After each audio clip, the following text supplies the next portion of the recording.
السلام عليكم ورحمة الله وبركاته، أصدقائي وحبايبي في كل مكان، عاملين ايه؟ يا رب تكونوا في أحسن الأحوال. النهاردة قلنا هنعمل مع بعض بقى مربى البلح السماني بطريقة سهلة وبسيطة جدا. فانتوا زي ما انتوا شايفين كده جايبين البلحات حباية مليانة كده، مش صغيرة كده، عشان نعرف نقشرها.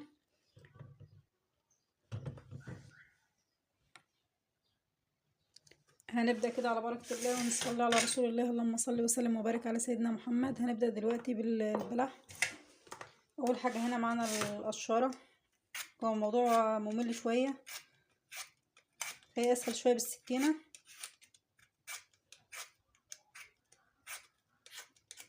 اهم حاجه نركز على البلحه اللي فيها لحم كتير، مش اللي هي العاديه. طبعا مربى البلح دي من اجمل المربات اللي بنعملها. زي ما انتم شايفين كده، وده قشرنا اول واحده كده، وربنا يعيننا على الباقي.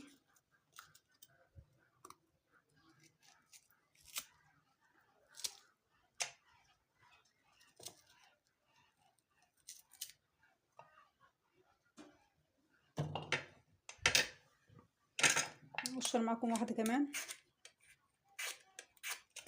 بس اهم حاجه بيكون حجم البلحه مناسب.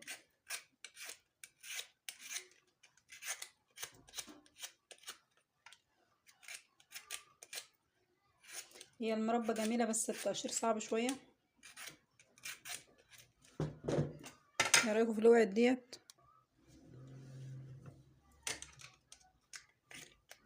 حجم البلحه بيسهل معانا موضوع التقشير، نعرف نمسكها. لو صغيره شويه بتقع زي ما شفتوا كده.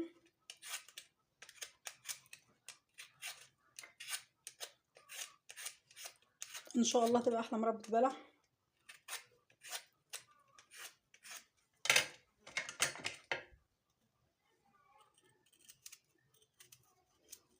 هنشيل منها جميع القشور بتاعتها، مش هنسيب فيها اي حاجه.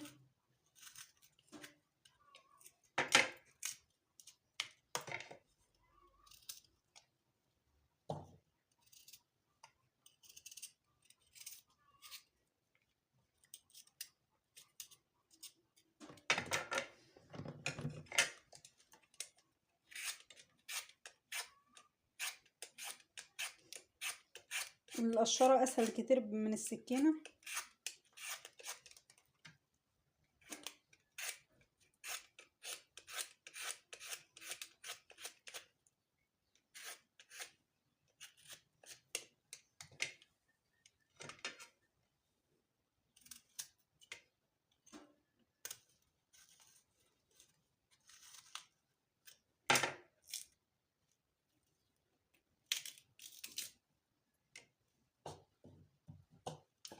هنخلص باقي الكمية ونرجع مع بعض تاني.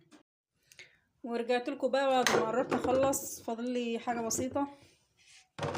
وطبعا ده منظر البلح بعد ما اتقشر، وطبعا ما فيش ولا بلحة اللي ما اكلت منها شفتها مسكرة ولا لا، للامانة يعني.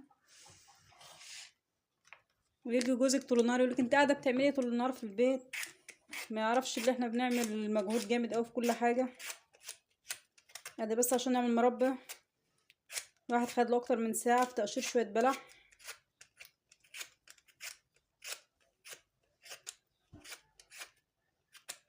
بس بصراحة البلح ده مسكر قوي.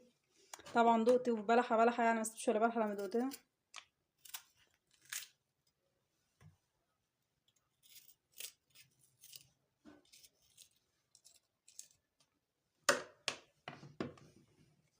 البلحة المسوية المليانة بتبقى سهلة اوي في الشغل، عكس التانية المعوجة ديت، فبتاخد مني مجهود جامد وما بتبقاش برضو حلوة زي ديت. فالمسوية بتشتغل على طول. فحاولي وانت بتنقي البلح تنقيه كله بلحة مسوية،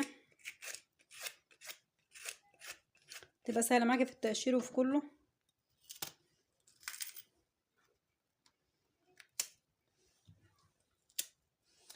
والواحدة لما تحس نفسها مكتئبة تجيب لها شوية بلح تقشرهم، بيخرجك من الملل على طول، بيدخلك اكتئاب على طول.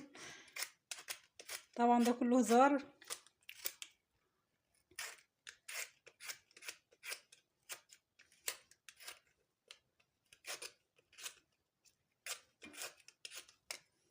اما تحبي تقشري البلح ده، الكلام ده بيبقى بالليل في السهرة كده وانت قاعدة، ما تحسيش بالوقت، حتى تبقى قاعدة موراكيش حاجة، او في الظهر زي ما انا بعمل كده دلوقتي.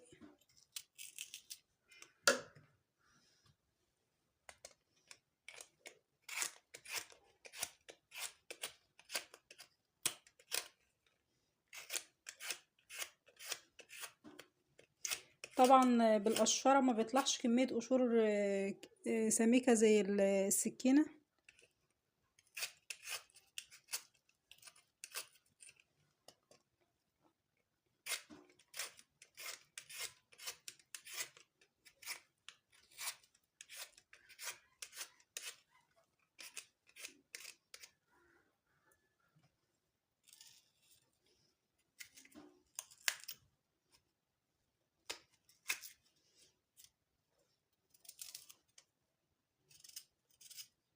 ما نسيبش فيها اي قشور، لان القشور ديت لما بتنزل وبتغلي على النار بتروح بتسيب البلح اصلا، ويبقى طعمها مش حلو في المربى.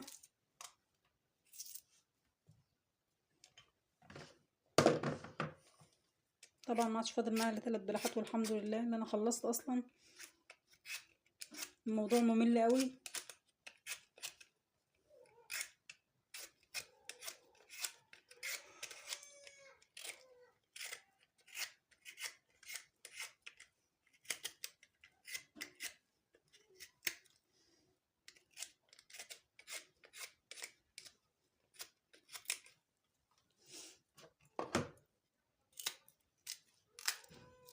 طبعا كمية القشور اللي طلعت معايا مش كتير يعني، لان برضو السمك بتاعها بسيط خالص، اللي هي قشورة،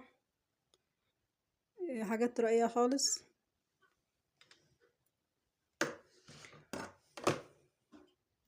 طبعا البلحة المعوجة بقى بيبقى الموضوع معاها صعب شوية.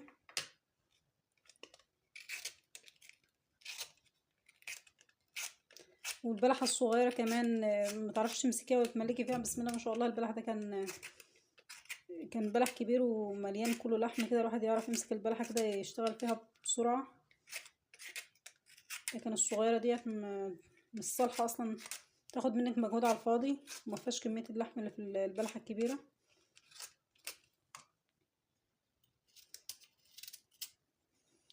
طبعا انا كان عندي كمية بلح برضو، نقيت منها اللي هيصلح للشغل واللي مش هيصلح سيبته، هي مش ناقصة تضييع وقت في الفاضي. الحمد لله اخر واحدة.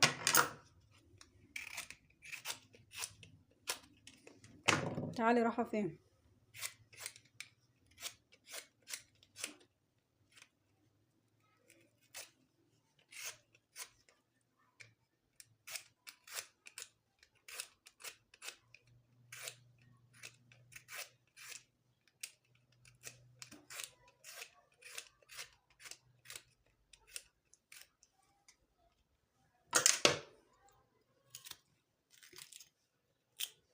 لما جوزك يقولك بتعملي ايه طول اليوم، قولوا حتى اما اجيب لك 5 كيلو بلح تعملهم مربى، قشرهم انت بس.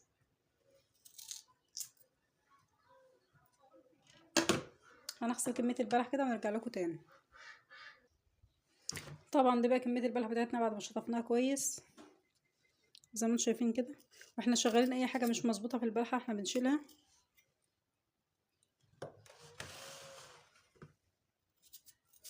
مش هنقطع صغير قوي.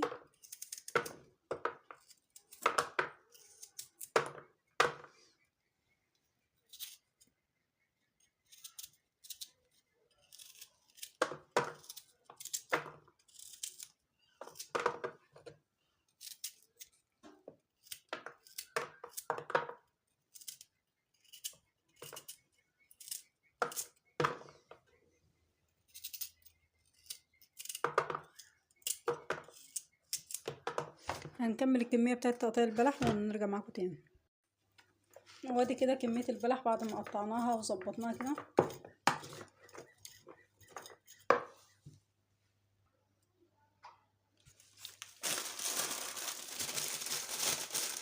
طبعا الكمية نظريا كده 1.5 كيلو او 2 كيلو الا ربع. هنزل عليهم بكيلو سكر عشان هو اصلا البلح مسكر قوي. وطبعا معايا سكر بني.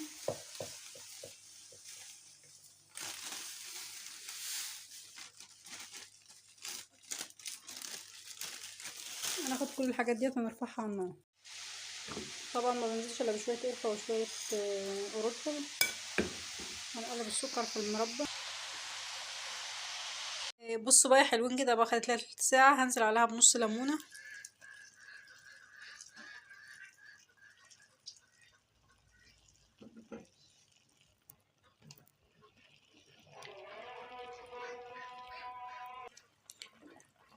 طبعا هنتابعها، اي رغاوي هتطلع هنشيلها.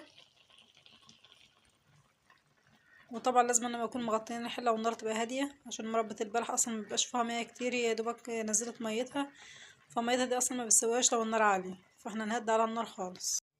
طبعا خدت لها يجي ساعه ونص. وعلى فكره هي ما بتحطلهاش اي الوان، هي بتحمر لوحدها لونها الطبيعي.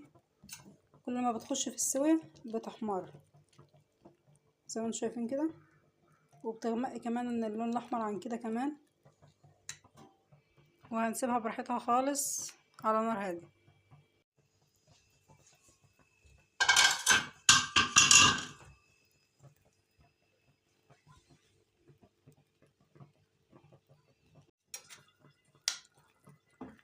كده بعد ما خدت وقتها كده وهي كده تقريبا استوت، هسيبها بس تنشف الميه بتاعتها دي شويه.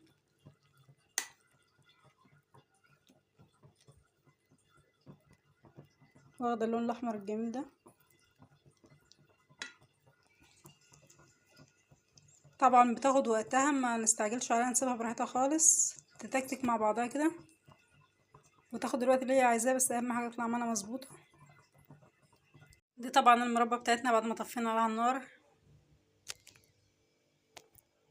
وده الشكل النهائي للمربى بتاعتنا النهارده، ويا رب تكون حلقه النهارده نالت على اعجابكم، والسلام عليكم ورحمه الله وبركاته.